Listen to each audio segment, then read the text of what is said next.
It's no secret that we live in a fallen and broken world because of man's sin. Like, if you remember all the way back to Genesis, for the first 2 chapters of the Bible, like, everything's great, man. Hanging out with animals, naming them, just having a good old time. Walking around, not getting your feet burned on the the Serengeti or wherever they happen to be at the time. It was the Serengeti for somewhere. Sure. But things are great. But then sin happened. And so chapter 3 is where Adam and Eve decided that they knew better than God and that they wanted to know what he knew.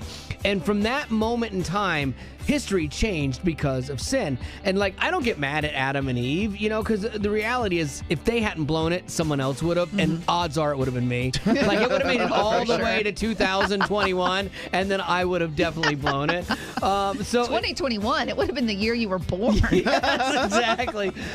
So if you watch the news, it takes about 5 seconds to see the effects of sin in our world. And the question always comes up, why do all these bad things happen? Why does God allow this mess to continue? And I get how this messes with your mind. It plagued me for a lot of years. And it's one of the biggest questions, I believe, that Christians and new Christians always ask, or people kind of kicking the tires of faith always ask. But then our pastor flipped the script on this perspective, and I've never thought of this before.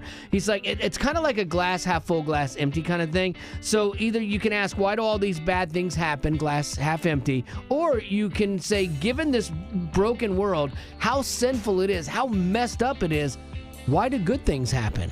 Glass is half full. I know, right? Wow.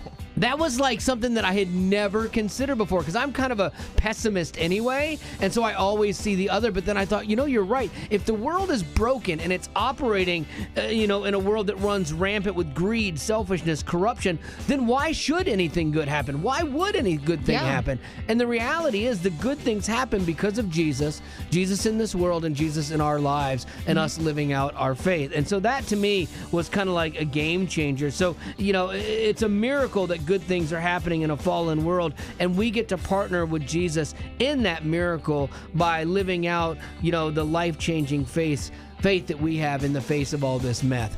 All of a sudden, I started lisping there through that whole thing. Yeah, I don't know. Got it. I got there, but it wasn't very clean. It was a bit of a mess. It was a bit of a mess. You're right.